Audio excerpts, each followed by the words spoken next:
Qualquer bom resultado com uma dieta depende completamente do valor de calorias que é consumido. E se você entende densidade calórica, que é o que eu vou te mostrar aqui nesse vídeo com alguns exemplos de alimentos para bater 200 calorias, você consegue mais flexibilidade e pode até mesmo conseguir bons resultados independentemente de estar contando as calorias que você consome ou não. Só de saber que muitas vezes o volume de comida não representa a quantidade de calorias que é consumida, você já está na frente de muita gente. E é isso que eu vou te mostrar aqui agora na prática. Porque muitas vezes as pessoas pensam, é só um pedacinho, não vai fazer muito mal e tal. De fato, muitas vezes não faz. Mas o que eu quero que você entenda é o impacto que isso pode ter. Porque, por exemplo, 41 gramas de Snicker tem a mesma quantidade de calorias que 553 gramas de melão. Mais do que 10 vezes a quantidade de Snicker. É claro que um Snicker é muito mais gostoso que melão. É claro que quando você tiver vontade de comer Snicker, eu não estou propondo que você vá comer melão. Não, não é isso. Eu só quero que você entenda o impacto que cada alimento pode ter e eu quero que você entenda que a sua interpretação precisa ir muito além do que os seus olhos enxergam. Assim como essa imagem aí do famoso Vegeta. Quem assistiu Dragon Ball Z entende. Essa maquininha aí, ela conseguia ver o poder que as pessoas tinham. As pessoas, os Saiyajins. Então, o que eu quero é que a gente consiga ter uma visão que tenha tipo essa maquininha do Vegeta para ver o poder, só que para ver calorias. Porque isso vai fazer muita diferença na tua vida. E é claro que isso não vai vir do nada, isso vai vir com o tempo. Quanto mais tempo você tem prestando atenção, pesquisando, aprendendo, mais você vai desenvolvendo essa noção para conseguir filtrar melhor aquilo que tem mais calorias, aquilo que tem menos calorias. E ó, volume de comida é um dos fatores mais importantes para você ter saciedade. Não é o único, obviamente. Existem outras coisas que vão gerar saciedade no teu organismo, além do tanto de comida que você come, mas é um fator importante. E pode ser a diferença entre o sucesso e o fracasso. Mas também pode ser muito importante, não só para quando você tem que comer pouco, para quando você tem que comer muito também. Por exemplo, em dietas para ganho de massa, é importante você saber quais alimentos podem ter uma densidade calórica mais alta para que você consiga bater o tanto de calorias que você tem que bater de forma mais fácil, sem precisar ficar empanturrado de comida, tá? E algumas diferenças que a gente vai ver aqui são diferenças muito óbvias. É claro que determinados alimentos vão ser muito mais calóricos, mas nem sempre é assim, tá? Então, por exemplo, uma coisa que é muito óbvia é a diferença entre cenoura e salsicha. É claro que cenoura vai dar para você comer muito mais. Todo mundo sabe que cenoura é muito menos calórico do que salsicha. Mas existem coisas que não são tão óbvias assim, porque, por exemplo, damasco, para muitas pessoas, um damasco seco assim, é um alimento muito saudável, que para muitas pessoas pode comer à vontade. Mas a gente vê aqui que para bater 200 calorias com damasco, 83 gramas já chega nisso. Enquanto que se a gente escolhe outra fruta, uma fruta no seu estado normal, in natura, são quase 400 gramas para bater as mesmas 200 calorias. Então, bota na cabeça, só porque um alimento é saudável, isso não significa que esse mesmo alimento é baixo em calorias, ok? Qualidade nutricional é uma coisa, quantidade de calorias é outra. Então aqui a gente vê dois exemplos também de alimentos, como abacate e ovos, que para bater 200 calorias não precisa de muito. Por quê? Porque esses alimentos têm mais gordura na composição. E alimentos com gordura vão aumentar o valor calórico consumido com muita facilidade. Se a gente pega alimentos que são praticamente pura gordura, isso fica mais complicado ainda. Por exemplo, bater 200 calorias com manteiga, 28 gramas já basta. Óleo de cânula, azeite, qualquer óleo de cozinha, 23 gramas já vai bater essa quantidade de 200 calorias. Então imagina, por isso que a gente fala que isso aqui é tipo caloria invisível. Você bota ali 10 gramas, 15 gramas de manteiga ou de óleo para cozinhar alguma coisa, o que não é muito difícil de fazer, é bem fácil de bater essa quantidade, você já está adicionando 100 calorias na sua refeição, na sua preparação. Pode ser bem complicado, por isso que são calorias invisíveis. Agora, existe um outro tipo de calorias invisíveis, né? Que isso aqui é o oposto. Tem a caloria invisível que você consome sem ver e o valor de calorias sobe demais.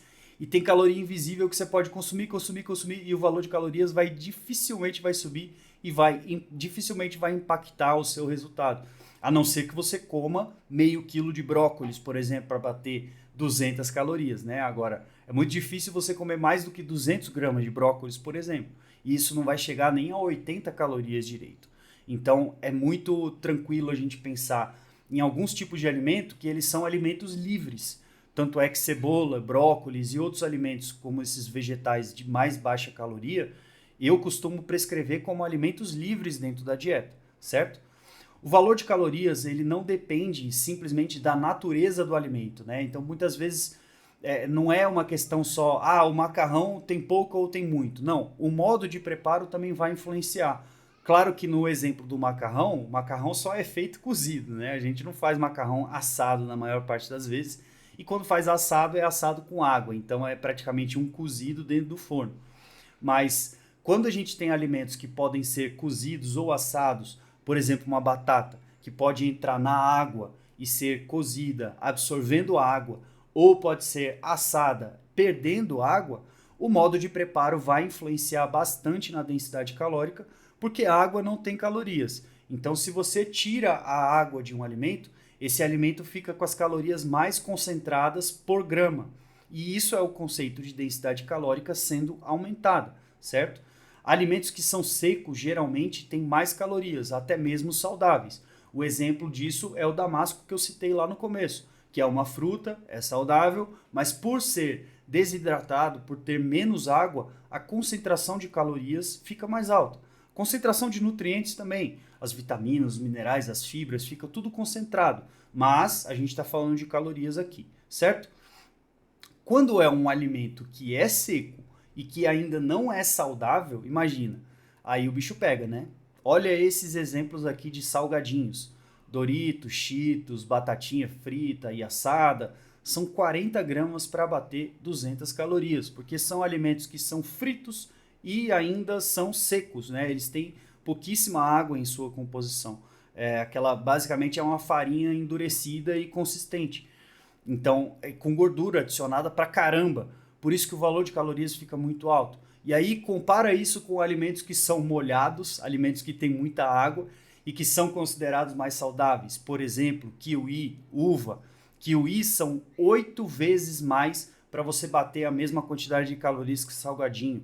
Uva são 7 vezes mais para você bater a quantidade de calorias de salgadinho. Mais uma vez, não estou falando que é para você trocar o salgadinho pelo kiwi, pela uva, não. Eu só quero que você entenda e veja que em alguns cenários, você buscar um salgadinho para matar sua vontade, por exemplo, pode ser bom, porque vai resolver a tua vontade que só o salgadinho vai resolver. Mas às vezes, quando é um problema mais relacionado à fome, não faz sentido você buscar um salgadinho quando você pode encher sua barriga com 7 vezes mais alimento, 8 vezes mais alimento, dependendo do que você escolhe para comer, certo?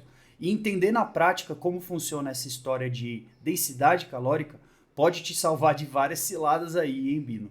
E como, por exemplo, uma das ciladas é que várias pessoas dizem que você pode comer bacon, queijo e outros alimentos ricos em gordura de forma livre, né? E aí, bote cilada nessa história. Por que é uma cilada? Porque essas mesmas pessoas que falam que você pode comer esse tipo de alimento livremente, falam que esse tipo de alimento é proibido, esse tipo de alimento engorda. Pão engorda, não pode comer, mas são 72 gramas de pão para bater 200 calorias. Só que, bacon come à vontade, cheddar come à vontade, mas olha a quantidade para bater 200 calorias.